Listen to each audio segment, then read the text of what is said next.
اور یقیناً حضور کا ذکر اہل ایمان کے لیے تسکین کا سبب ہے۔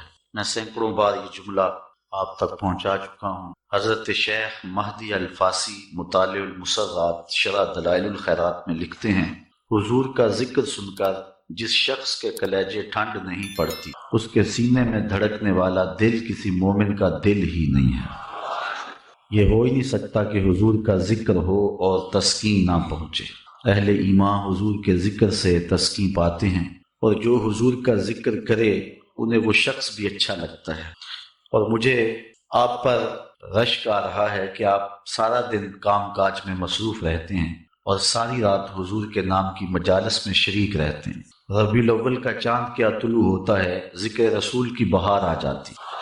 کوئی گھر، کوئی گلی، کوئی مسجد، کوئی محلہ ایسا نہیں ہوتا جہاں نام محمد کا جھنڈا نہیں لہرا رہا ہوتا۔ فرش پہ تازہ چھیڑ چھاڑ، عرش پہ طرفہ دھوم دھام، کان جدھر لگائیے تیری ہی داستان۔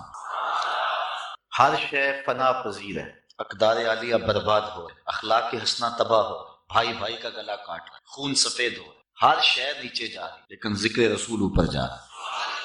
یہ میرے رب کا وعدہ ہے جس کی میں نے ان کھلنڈرے نوجوانوں کو بھی دیکھا ہے کہ جو گھر کا کام بھی نہیں کرتے، لیکن میلاد کا موسم ہو ساری رات جھنڈیاں ٹانک رہے ہوتے۔ یہ اہتمام ہے، یہ اللہ تعالیٰ کے محبوب کی محبت اور حضور علیہ السلام کے پیار کا یہ عالم ہے۔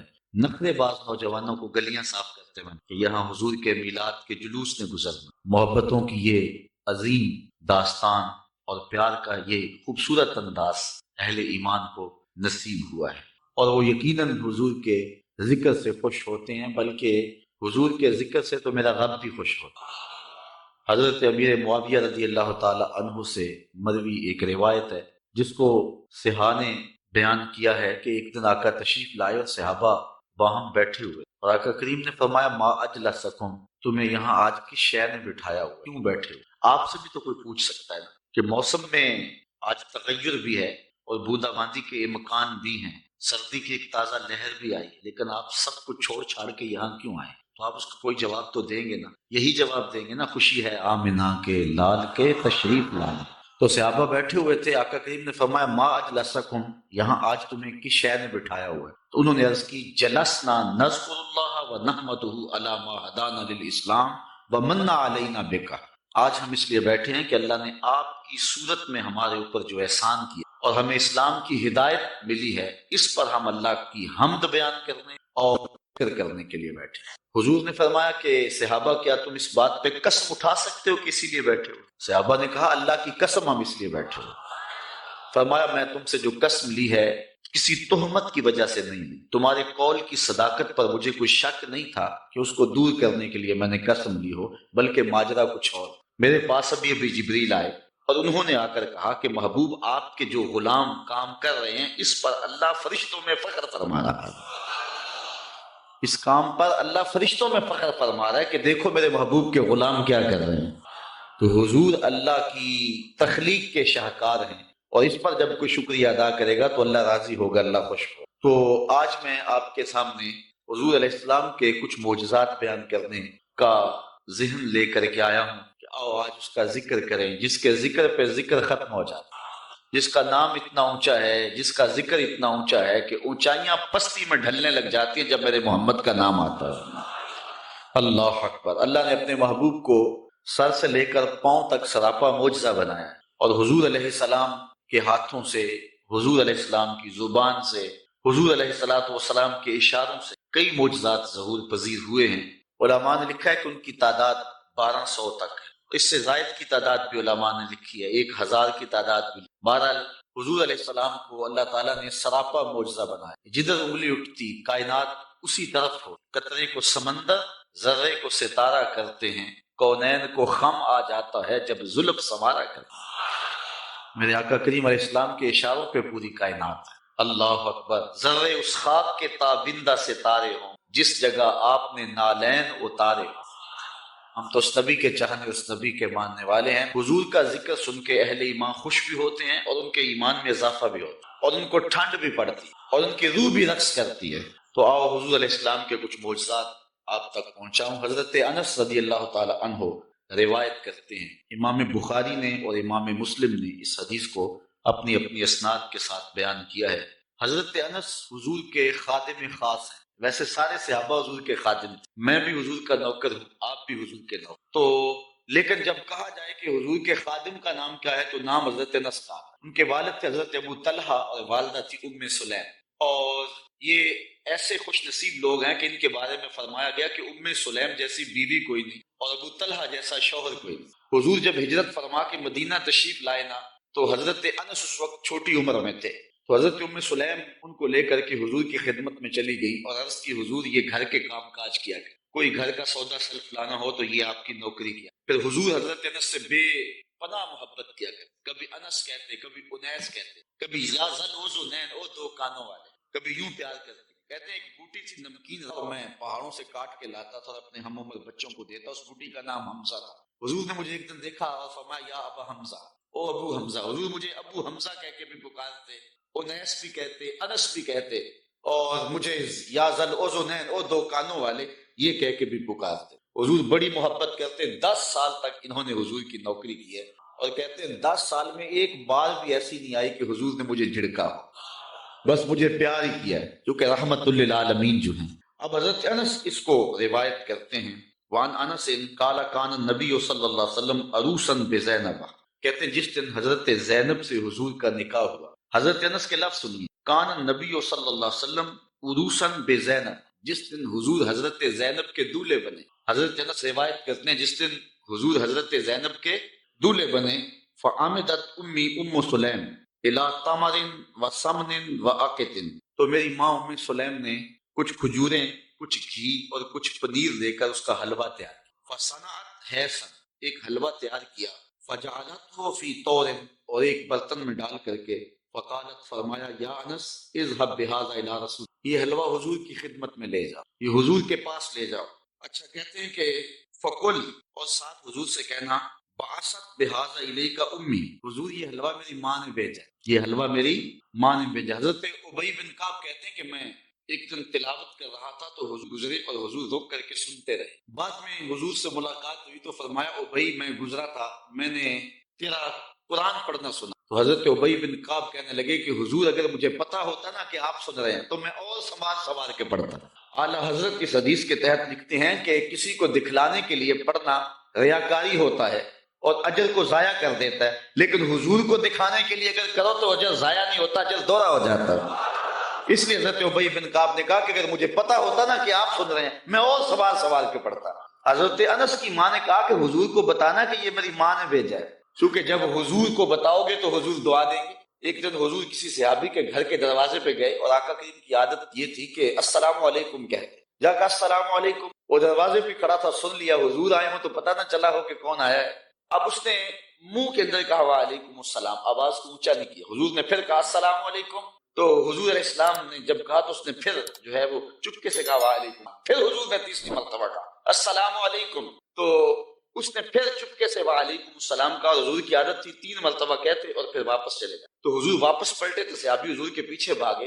حضور فرمایا میاں میں نے تو 3 مرتبہ سلام کہا تھا، تو حضور کی بارگاہ میں عرض کی حضور میں نے 3 بار جواب دیا تھا، لیکن میں نے اونچی جواب اس لیے نہیں دیا تھا کہ حضور بار بار سلامتی کی دعا دیتے رہے، اگر میں پہلی مرتبہ وعلیکم السلام کہہ دیتا تو آپ دوسری 2 مرتبہ تو نہ کہتے، تو آپ بار بار مجھے سلامتی کی دعا دیتے رہیں۔ حضرت انس کی ماں نے اس لیے جو ہے وہ اپنے بیٹے کو کہا کہ جا کے بتانا تاکہ حضور دعا دے، تو کہا کہ جا حضور سے کہنا کہ حضور یہ میری ماں نے بھیجا ہے، وَهِيَ تُقْرِئُكَ السَّلَامَ، اور حضور وہ آپ کو سلام بھی کہتی تھی، آپ کو سلام بھی کہتی تھی۔ کتنا خوبصورت انداز حضرت انس کی والدہ کا۔ ہمارے یہاں ایک ساتھی ہیں، میں عمرے پہ حاضر ہوا تو میں ایئرپورٹ پہ تھا تو انہوں نے اپنی والدہ سے میری بات کروائی، تو بڑے لوگوں نے کہا وہاں حضور علیہ السلام کی بارگاہ میں ہمارا سلام پیش کرنا، لیکن اماں جی کا انداز اتنا میٹھا تھا اور اتنا پیارا تھا تو مجھے فون پہ کہنے لگے جا کے سرکار کو میرا سلام علیکم دے دینا۔ تو حضرت انس کی ماں نے کہا کہ حضور کی خدمت میں جا کے میرا سلام بھی پیش کرنا اور بتانا کہ یہ انس کی ماں نے بھیجا ہے، اور ساتھ تیسری بات وَتَقُولُ إِنَّ هَذَا لَكَ مِنَّا قَلِيلٌ یا رسول اللہ، اور کہنا حضور یہ ہماری طرف سے تھوڑا سا نذرانہ ہے، قبول کر لو، یہ زیادہ نہیں ہے، یہ بہت تھوڑا سا ہے، اس کو قبول کر لو۔ کہتے ہیں کہ میں حضور کی خدمت میں حاضر ہوا، فَذَهَبْتُ فقلت، میں حاضر ہوا، جو ماں نے کہا تھا وہ میں نے کہہ دیا۔ تین باتیں ماں نے کہی تھی، ایک کہنا کہ حضور میری امی نے بھیجا ہے، دوسرا کہ حضور آپ کو سلام بھی کہتی تھی، اور تیسرا کہ کہتی تھی کہ حضور یہ ہماری جانب سے تھوڑا سا ہے۔ تو حضور کی خدمت میں جا کے میں نے کہہ دیا۔ فقال داہ، حضور نے فرمایا رکھ دو۔ ثم قال، پھر کہا اذهب فدع لی فلانا و فلانا و فلانا، پھر فرمایا اٹھو فلاں کو بلا لاؤ، فلاں کو بلا لاؤ، فلاں کو بلا لاؤ۔ رجالا سماهم، حضور نے بہت سارے لوگوں کے نام بتائے کہ جاؤ فلاں کو بھی بلا کر کے لاؤ، فلاں کو بھی بلا کر کے لاؤ، اور پھر فرمایا وَدْعُ لِمَنْ لَقِيتَ، اچھا جو بھی ملے اس کو بھی دعوت دے آنا۔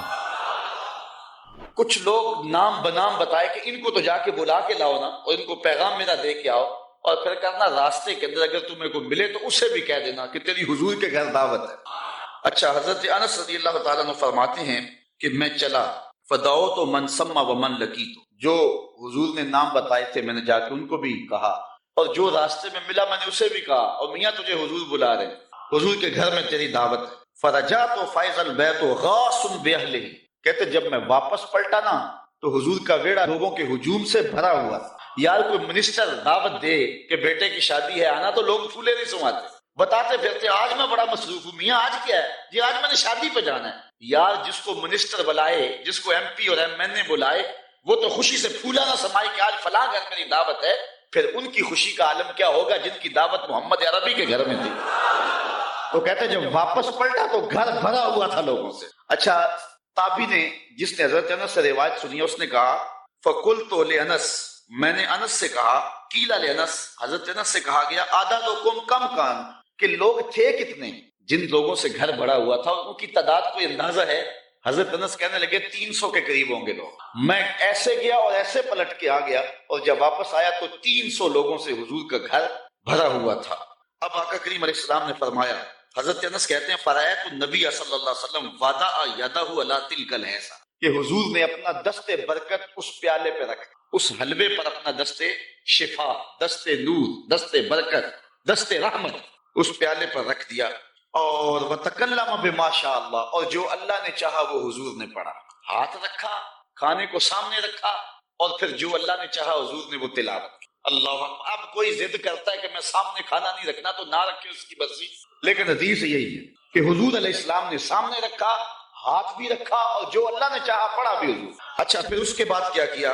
ثم جعل يدعو عشرة عشرة يأكلون منه، فرمایا 10 آتے جاؤ، 10 آتے جاؤ، 10 لوگ آتے گئے، وَيَقُولُ، اور حضور علیہ السلام ان کو فرماتے تھے، لہم ان کو، اذکر اسم اللہ ولیأکل کل رجل مما یلیہ، کہ ہر شخص اللہ کا نام لیتا جائے اور اپنے سامنے سے کھاتا جائے۔ قال فأکلوا حتی شبعوا، کہتے ہیں کہ لوگ کھا گئے حتیٰ کہ رج گئے۔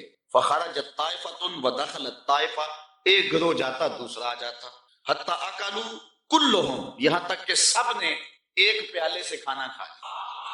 قال لی یا انس ارفع، حضور نے مجھے کہا انس، جب سب لوگ کھا چکے تو حضور میں انس پیالہ اٹھا لو، یہ برتن اٹھا لو۔ فرفعت، کہتے ہیں میں نے وہ برتن اٹھا لیا۔ اب آگے حضرت انس کی سنیے، کہتے ہیں فما ادری ہینا وضعت اکثر ام ہینا رفعت، حضرت انس کہتے ہیں میں فیصلہ نہیں کر سکتا کہ جب میں نے پیالہ رکھا تھا حلوہ اس وقت زیادہ تھا یا جب اٹھایا تھا اس وقت زیادہ تھا۔ دستے شفا آیا تو برکتیں ہی برکتیں آ گئی۔ اس کو امام بخاری نے بیان کیا۔ ہمارے حضور علیہ السلام کا ایک اور معجزہ سنی، حضرت ابو ہریرہ رضی اللہ تعالیٰ عنہ روایت، ہمارے مولوی صاحب کے تھے سیدھے سادے بھولے بالے، نظامی تو نہیں پڑھے تھے لیکن حضور کے ساتھ پیار بڑا، ان کی مغفرت فرمایا، فوت ہو چکے ہیں۔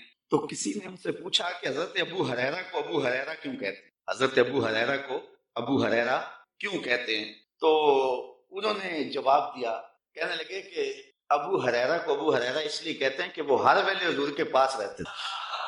ابو ہریرہ کو ابو ہریرہ اس لیے کہتے ہیں کہ وہ ہر ویلے حضور کے پاس رہتے۔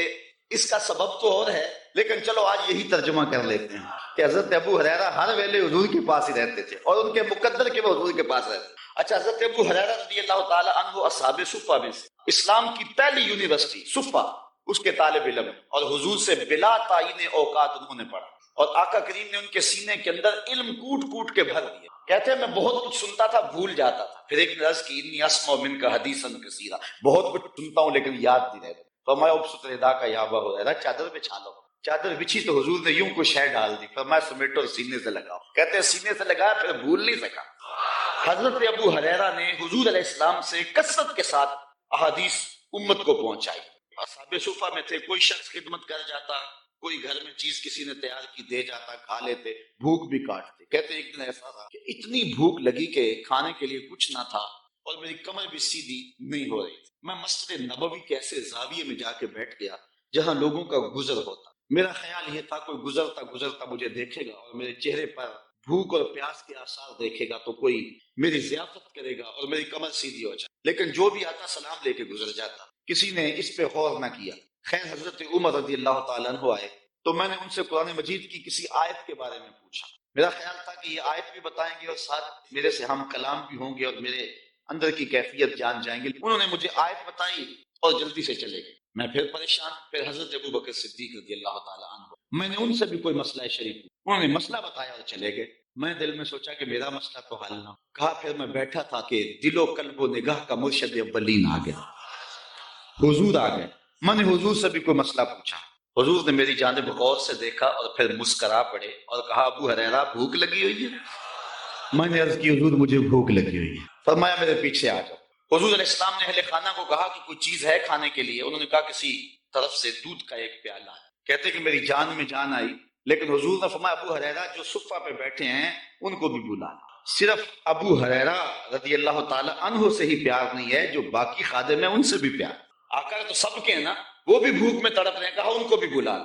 کہتے میں گیا ان کو بلا لایا، پھر حضور نے مجھے پیالہ دیا اور کہا دائیں سے شروع۔ میں اس پیالے کو پیش کیا اور ایک شخص سیراب ہو کے پی جاتا ہے، میں نے غور کیا تو ایک قطرہ بھی کم نہیں۔ مجھے تسلی ہو گئی، میں نے دوسرے کو دیا، تیسرے کو دیا، 70 آدمی دودھ، اور پیالے میں کمی واقعہ لگتا یہ تھا اللہ نے اس دودھ کا تعلق حوض کوثر کی نہر سے جوڑ دیا تھا۔ کہتے 70 آدمی دودھ پی گئے۔ پھر حضور فرمایا ابو ہریرہ کون باقی؟ میں نے عرض کی حضور ایک آپ باقی ایک میں باقی۔ تو حضور نے فرمایا ابو ہریرہ پیو۔ کہتے ہیں میں نے پیا۔ فرمایا اور پیو، میں نے اور پیا۔ پھر فرمایا اور پیو۔ میں نے کہا مجھے اس رب کی قسم جس نے آپ کو حق کے ساتھ مبعوث کیا ہے، میرے میں تو ایک قطرے کی بھی اب گنجائش باقی نہیں رہی۔ تو حضور علیہ السلام نے میرے ہاتھ سے پیالہ لیا اور نوش جان کیا۔ اعلیٰ حضرت فرماتے ہیں ہاں جناب ابو ہریرہ کیسا تھا وہ جام شیر، ہاں جناب ابو ہریرہ کیسا تھا وہ جام شیر جس سے 70 صاحبوں کا دودھ سے منہ بھر گیا۔ 70 آدمی دودھ کے ایک پیالے کو پی گئے۔ میرے استاد المکرم قبلہ مفتی حبیب اللہ صاحب رحمۃ اللہ تعالی علیہ فرمایا کرتے تھے کہ ایک پہلو تو یہ ہے کہ دودھ کا ایک پیالہ 70-72 آدمیوں کو کافی ہو گیا۔ ذرا تھوڑا سا ادھر بھی غور کرو کہ دو جہاں کا سردار ہے، 71 آدمیوں کا جوٹا پی رہا ہے۔ یہ پہلو بھی تمہارے پیش نظر رہنا چاہیے کہ دو جہاں کا سردار ہو کے اتنے آدمیوں کا جوٹا پی رہا ہے۔ اللہ اکبر۔ آئیے حضور علیہ الصلوۃ والسلام کے ایک اور معجزہ کو سنتے ہیں اور اپنے ایمان کو تازہ کرتے ہیں۔ حضرت جابر رضی اللہ تعالی عنہ روایت کہتے ہیں حدیبیہ کے مقام پہ آقا کریم وضو کرنے لگے تو لوگ اکٹھے ہو گئے۔ فرمایا کیا ماجرا ہے؟ عرض کی کہ حضور پانی نہیں، تو اس لیے لوگ جو ہیں وہ پیاس سے تڑپ رہے۔ تو آقا کریم علیہ السلام نے جو ہے وہ کوزے کے اندر اپنا دستے برکت ڈال دی۔ اب سنو حدیث کے لفظ، یہ بھی بخاری شریف کی روایت ہے۔ فوضع النبی صلی اللہ علیہ وسلم یدہ فی الرکوہ، حضور علیہ السلام نے اس کوزے میں اس برتن میں اپنا دست شفا ڈال دی۔ فجعل الماء یفور بین اصابعہ کامثال العیون، حضور کی انگلیوں سے پانی یوں پھوٹتا تھا جس طرح چشمے نکلتے، یوں پانی پھوٹ رہا ہے۔ قال فشربنا وتوضانا، کہا کہ ہم نے پانی پیا بھی اور وضو بھی کی۔ قیل لجابر کم کنتم، راوی نے حضرت جابر سے بھی پوچھا کتنے کو لوگ تھے تم؟ قال لو كنا 100,000 لکفانا، کہا لاکھ بھی ہوتے تو کافی تھا، لاکھ بھی ہوتے تو کافی تھا۔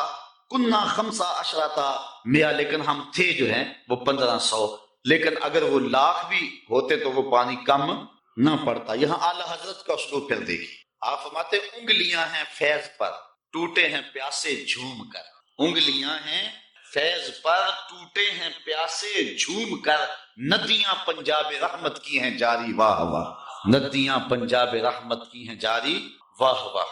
حضرت انس روایت کرتے ہیں قال نعم نبی صلی اللہ علیہ وسلم زیدن و جعفرن و ابن رواحہ للناس قبل ان یاتیہم خبرہم، جنگ موتا پر حضرت نبی رحمت صلی اللہ علیہ وسلم نے صحابہ کو روانہ کیا۔ یہ 8 ہجری کو جنگ ہوئی ہے، مسلمانوں کی تعداد صرف 3000 اور عقل کے سپاہیوں کی تعداد 1 لاکھ۔ 3000 1 لاکھ کے مقابلے میں شام میں یہ جنگ گمسان کی لڑی جا رہی ہے، جنگ وہاں ہو رہی ہے اور حضور ہے مدینے میں، اور آقا کریم یہاں بیٹھ کے جنگ کے واقعات سنا رہے ہیں۔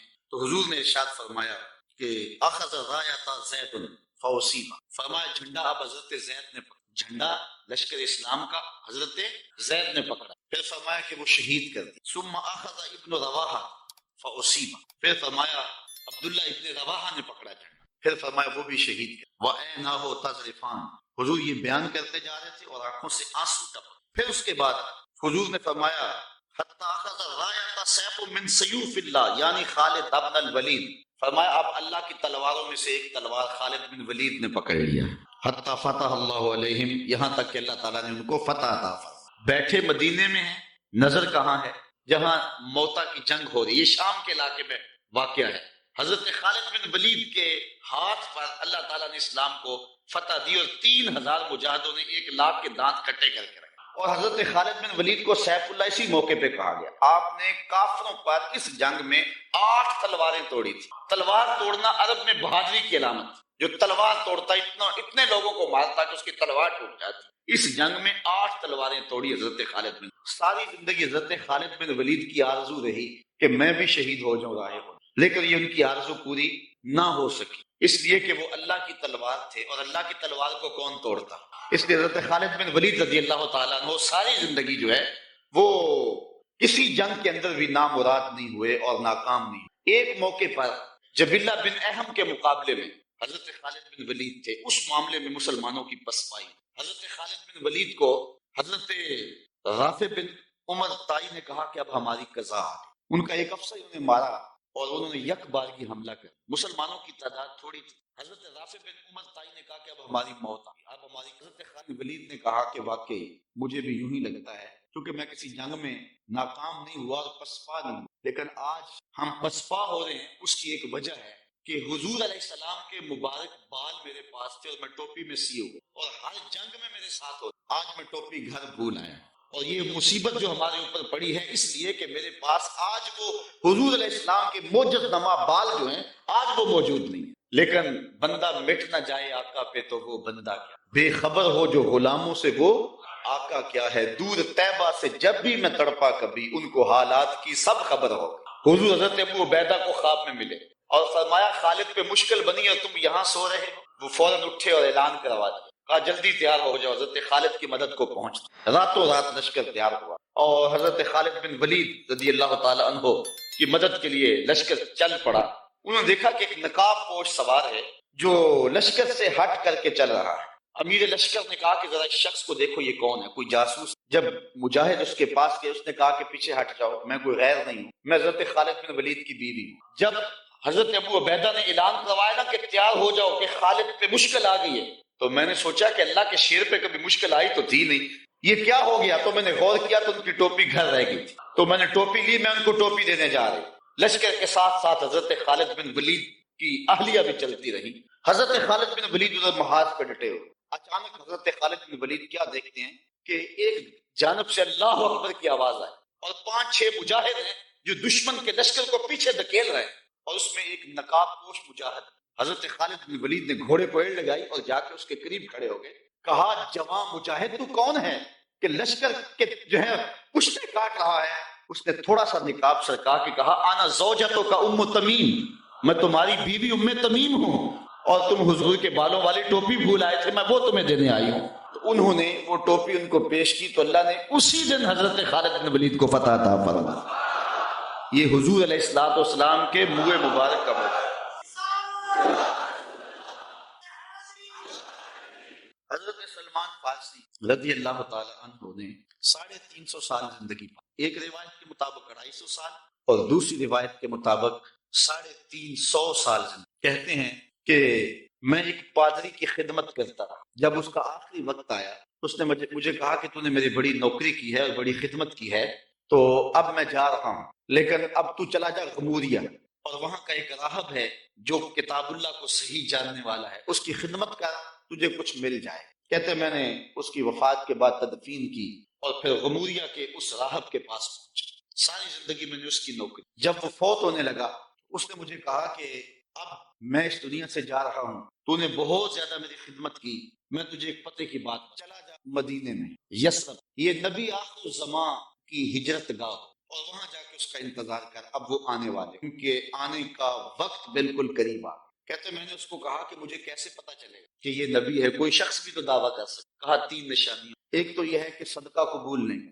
دوسری نشانی ہدیہ قبول، تیسرا 2 کندھوں کے درمیان مہر نبوت۔ کہتے میں نے وہاں سے رخت سفر باندھا، راستے میں ایک قافلے کو کہا کہ تم مجھے اپنے ساتھ لے، انہوں نے مجھے تنہا سمجھ کے مجھے گرفتار کر اور مدینے کے قریب آ کے ایک یہودی کے ہاتھوں مجھے فروخت۔ میں نے کہا مجھے غلامی بھی کو، کبھی عرش پر کبھی فرش پر، کبھی ان کے در کبھی در بدر، غم عاشقی تیرا شکریہ میں کہاں کہاں سے گزر۔ کہتے ہیں ایک دن میں اس یہودی کے باغ میں کام کر رہا تھا اور کھجوریں توڑ رہا تھا کہ مدینے کی گلیوں میں طالع البدر علینا کی آوازیں آنے لگی، سراغ لگائی اور دوڑ لگا دی۔ یہودی نے سمجھا کہ میرا غلام بھاگ گیا، اس نے بھاگ کر کے پکڑ لیا۔ حضرت سلمان فارسی کہنے لگے کہ میاں میرا جسم تیرا ہی غلام ہے لیکن دل کسی اور کا ہے۔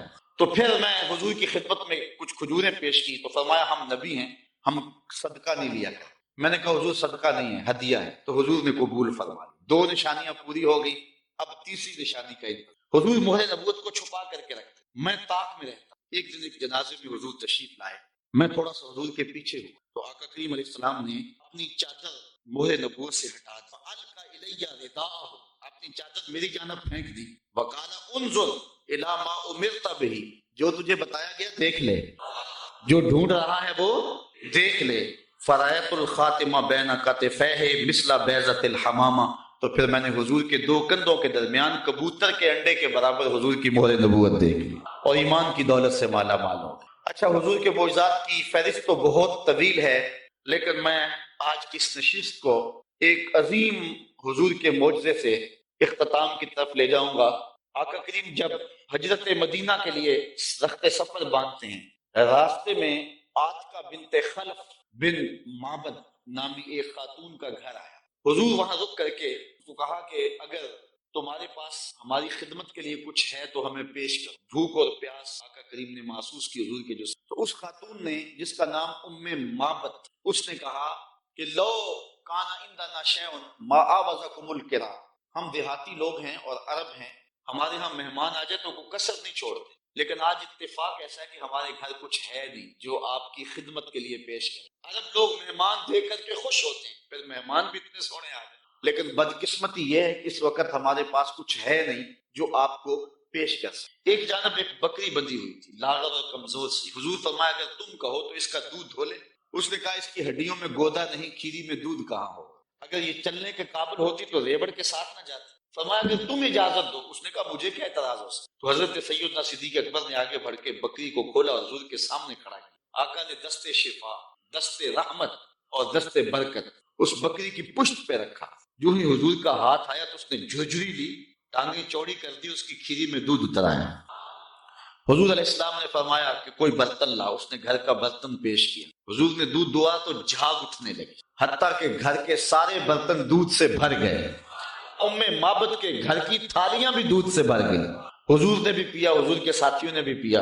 ام معبد اور گھر میں اس کا ایک بچہ تھا، اس کے پاس اس نے بھی دودھ۔ حضور علیہ السلام نے دعائیں برکت دی اور چلے۔ ام معبد کو حضور کا پتہ پوچھنا یاد نہ رہا، بس حضور کے حسن اور جمال میں کھو گئی اور پوچھنا یاد نہ رہا کون ہو، کدھر سے آئے ہو، نام کیا ہے۔ شام کو جب ابو معبد بکریوں کا ریوڑ لے کر کے واپس پلٹا، اس نے کچی کلی پہ نور برستے تھے، انوار اترتے دیکھے۔ ایک بار وہ جدھر سے گزرے ہیں نصیر، ایک بار وہ جدھر سے گزرے ہیں نصیر، 1000 بار ادھر سے بہار گزری۔ نشور وحدی کا لہجہ دیکھیں، اس نے کہا چند لمحوں کے لیے ٹھہرے تھے تم جس پیڑ کے نیچے، چند لمحوں کے لیے ٹھہرے تھے تم جس پیڑ کے نیچے، سنا ہے آج تک اس پیڑ کا سایہ مہکتا ہے۔ آج تک اس درخت کے سائے سے بھی خوشبو آتی ہے جس درخت کے سائے میں چند لمحوں کے لیے آپ رکے تھے۔ ام معبد کا شوہر ابو معبد کہتا ہے کہ کیا ماجرا ہے، آج ہمارے گھر میں یہ جو رونق ہے اور یہ جو تازگی ہے اور یہ انوار اتر رہے ہیں، کیا ماجرا ہے؟ تو ام معبد کو حضور کا نام تو پوچھنا یاد نہیں رہا، اس نے اپنے طور پہ حضور کا نام رکھ لیا۔ اس نے کہا آج ہمارے گھر میں مبارک آیا تھا، آج ہمارے گھر میں مبارک آیا تھا۔ ابو معبد پوچھتا ہے کہ مبارک کیسا تھا جو سارے گھر کو روشن کر گیا؟ وہ کیسا تھا؟ ام معبد تاصف رسول اللہ صلی اللہ علیہ وسلم، ام معبد حضور کا حلیہ بیان کر کہتی ہے فقالت رأیت رجلا ظاہر البزاد، میں نے ایک ایسا شخص دیکھا ہے کہ جس کا رنگ نکھرا ہوا، جس کا چہرہ چمک رہا تھا۔ حضور علیہ السلام کے رنگ کے بارے میں یہ بھی حدیث آتی ہے اظہر اللون، حضور کا رنگ جو ہے بالکل واضح اور چمکدار۔ ابیض کے لفظ بھی آتے ہیں۔ ام معبد کہتی ہے رأیت رجلا ظاہر البزاد، میں نے ایک ایسا شخص دیکھا جس کا رنگ نکھرا ہوا۔ اللہ اکبر، حدیث بہت طویل ہے۔ کسیم وسیم وفی عینیہ داج وفی اشفارہ وطف وفی صوتہ سہل احول اکحل ازج اکرن وفی عنقہ سطع وفی لحیتہ کساسہ۔ کا کیا بتاؤں، رنگ سونا تھا، ابرو ملے ہوئے تھے، پلکیں لمبی تھی، آنکھیں سرمگی تھی، گردن سراہی جیسی تھی، ہاتھ خوبصورت تھے، خاموش ہوتے تو پھر بھی وقار ہو۔ لیکن میں ام معبد کا صرف ایک جملہ آپ کی نظر کرنا چاہ رہا ہوں۔ ہزارہا مصنفین، نثر نگار اور شعراء اور ادباء کے سارے ادب پارے اور ساری نثر نگاریاں اور ساری انشاء پردازیاں اس کے ان دو جملوں پہ۔ ام معبد نے کیا کہا، میرے شوہر میں کیا بتاؤں کہ وہ مبارک کیسا تھا، میں کیا بتاؤں وہ مبارک کیسا تھا، بس اتنی بات سن لو۔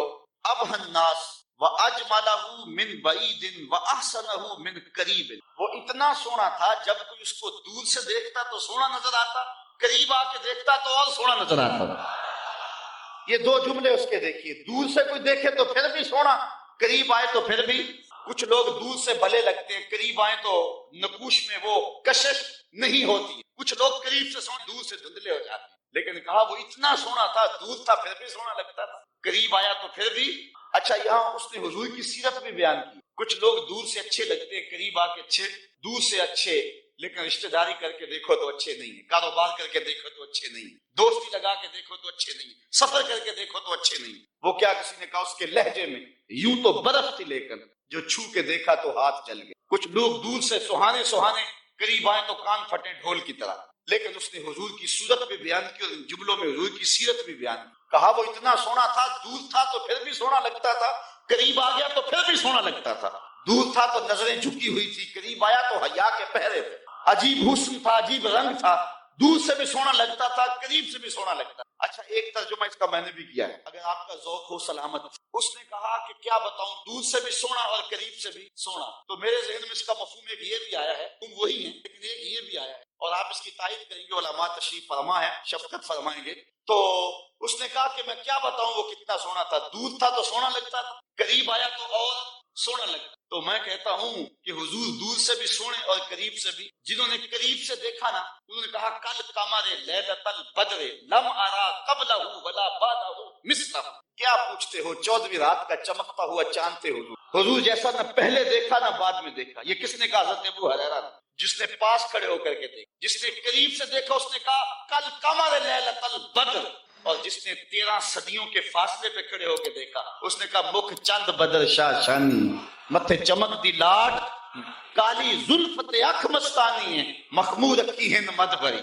جس نے قریب کھڑے ہو کے دیکھا اس نے کہا کہ چاند چڑھا ہوا تھا اور حضور لال دھاری دار یمنی چادر اوڑھ کے آرام کر رہے۔ حضرت جابر بن سمرہ کہتے ہیں کبھی اسے دیکھوں کبھی انہیں دیکھوں، فائزہ ہوا اندی احسن من القمر، پھر میں نے فیصلہ کیا نہیں حضور سونے ہیں۔ جس نے قریب سے دیکھا اس نے کہا کہ چاند سے حضور سونے ہیں، اور جو 13 صدیوں کے فاصلے پہ کھڑے ہو کے بریلی سے دیکھتا رہا اس نے کہا خورشید تھا کس زور پر، کیا بھڑ کے چمکا تھا قمر، بے پردہ جب وہ رخ ہوا یہ بھی نہیں وہ بھی نہیں۔ جس نے قریب سے دیکھا اس نے کہا کان رسول اللہ صلی اللہ علیہ وسلم افلج الثنیتین اذا تکلم رویا کالنور یخرج من بین ثنایاہ، کہ حضور کے سامنے والے دانتوں میں ہلکا سا سوراخ تھا اور حضور جب بولتے تھے نور کی کرنیں چھن چھن کے نکلتی تھی۔ یہ حضرت عبداللہ ابن عباس نے کہا جو پاس کھڑے تھے اور جو 14 صدیوں کے فاصلے پہ کھڑا تھا، اس نے کہا تو اجے میرا یار نہیں ڈٹھا، جنوں ویکھ کے چند شرم آوے، ادھی راتی دن چڑھ جاوے، جیو رخ تو نقاب اٹھاوے، تے جے او نکلے سیر کرن نو سارا گلشن سیس نواوے، اتے دھرتی لف لف جاوے، جے ہاتھ پھلاں وچ رکھدا ہاتھ پھلاں تو ود جاوے، نین نشیلے مست رسیلے وچ سونا کجل سہاوے، اکھ اگڑے تے انج پیا جاپے جویں میں خانہ کھل جاوے، تے جے او کھولے پیچ زلف دے اتے راہی راہ پل جاوے، توبہ توبہ حسن سجن دا چال نہ چلی جاوے، بجلی ڈردی لشک نہ مارے متا بے ادبی ہو جاوے، علم خدا نے اینا دتا عقلاں وچ نہ آوے، عقل خدا نے اینی دتی علماں وچ نہ آئے، کی اعجاز نظر وچ او دی جو آوے وک جاوے، خلق او دے نے مول ہی دنیا کوئی ورلا ہی جان بچاوے، آزم ایڈا سونا ماہی سن کدھرے نظر نہ آوے، جنہوں نے قریب سے دیکھا انہوں نے بھی کہا سونا، جنہوں نے قریب سے دیکھا انہوں نے بھی کہا سونا، اور جنہوں نے دور سے دیکھا انہوں نے بھی کہا سونا۔ جنہوں نے قریب سے دیکھا اس کا نام محمد بن مسلمہ تھا، اس نے کہا اگر ٹیڑھی نظر سے دیکھا نا میرے رسول کو آنکھیں توڑ دوں گا۔ یہ جس نے قریب کھڑے ہو کے دیکھا، اور جو 13 صدیوں کے بعد کھڑے ہو کے دیکھتا رہا اس کا نام غازی علم الدین تھا۔ اس نے کہا ٹکڑے کر دوں گا راجپال اگر ٹیڑھی نگاہ سے دیکھا میرے رسول کو۔ جس نے قریب کھڑے ہو کے دیکھا اس کا نام عمر بن خطاب تھا، اور جو 14 صدیوں کے فاصلے پہ کھڑا تھا اس کا نام عامر چیمہ تھا۔ جس نے قریب کھڑے ہو کر کے دیکھا وہ حضور کے غلام تھے اور صحابہ تھے، اور جس نے 14 صدیوں کے فاصلے پہ کھڑے ہو کر کے دیکھا ملازم تو پولیس کا تھا۔ اس نے کہا تو گورنر ہے تو میں محمد کا نوکر ہوں، میں کاٹ کے ٹکڑے کر دوں گا اگر تیری نظر سے بھی دیکھا تو کہا کوئی قریب سے دیکھے پھر بھی واری جائے، دور سے دیکھے پھر بھی واری جائے، تو مجھے میرا یار نہیں ڈٹھا جنہوں ویک کے چند شرما۔ کہا کیا بتاؤں کہ وہ قریب سے بھی سونا اور دور سے بھی سونا۔ اچھا اس نے حضور کا حلیہ بیان کیا، ام مابت میرے بچے تیرے پہ قربان، ام مابت میری نسلیں فدا، تیرے ایک ایک جملے پہ حضور کا حلیہ بیان کیا اور حد کر دی ام مابت نے۔ دعا کرو اللہ ہمیں حضور کی زیارت نصیب فرمائے۔ یا اللہ واسطہ ڈالتے ام مابت کا، ہمیں حضور کی زیارت دے دے۔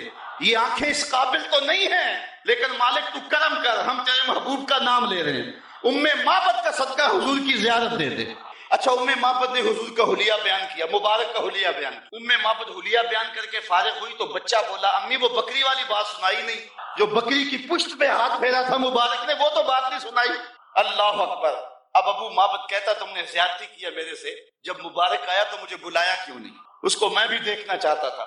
اب میں بکریاں دودھ لے کر نہیں جاؤں گا، قریب قریب رہا کروں گا، کبھی مبارک آئے نا تو مجھے بلا لینا۔ اب وہ سارے گھر کے افراد مبارک کا انتظار کریں۔ ابو مابت کہتا ہے ایک بار ہی آ جائے۔ جن لوگوں نے مدینہ نہیں نہ دیکھا ہوتا وہ کہتے ہیں ایک بار مدینے بلا لے مولا پھر پاویں جان کٹ لے، اور جنہوں نے دیکھ لیا ہوتا ہے وہ کہتے ہیں یا اللہ بار بار بولا۔ ابو مابت کے جذبات یہ تھے ایک بار ہی دیکھ لوں، لیکن ام مابت کہتی تھی کاش کے روز بھی گزرے، مبارک کا روزانہ گزر ہو یہاں سے۔ ایک دن ام مابت سودا سلف لینے کے لیے قریبی بستی میں گئی، نہ ملا تو آگے بڑھ گئی، آگے شہر مدینہ میں جا سودا خرید رہی تھی، بچہ بھی ساتھ تھا کہ حضرت ابوبکر صدیق گزرے، تو بچے نے جب دیکھا نا تو تڑپنے لگا، اور اس کے لفظوں میں وہ بے ساختگی اور اس کی تڑپ ظاہر ہو رہی ہے۔ اس نے کہا یا امہ ان ھذا الرجل الذی کان مع المبارک، امی اس دن جو مبارک کے ساتھ نہیں بندہ تھا یہ جا رہا ہے۔ سودا چھوڑا حضرت ابوبکر صدیق کے پیچھے اور پوچھتے ہیں مبارک کہاں ہے؟ تم تو مل گئے ہو، مبارک کدھر ہے؟ اب نام تو اپنے طور پہ رکھا ہوا تھا۔ حضرت ابوبکر صدیق فرمایا کس مبارک کو ڈھونڈ رہی ہو؟ کہا وہی جس نے بکری کی پشت پہ ہاتھ پھیرا تھا۔ کہا آؤ تمہیں مبارک کے ڈیرے پہ لے چلو۔ حضور صحن مسجد نبوی میں بیٹھے ہوئے، جب بچے نے دیکھا تو پھر چیخا اور کہا امی وہ دیکھو مبارک بیٹھا ہوا۔ یہ حضور کے قدموں میں بیٹھ گئی اور برکت لوٹی۔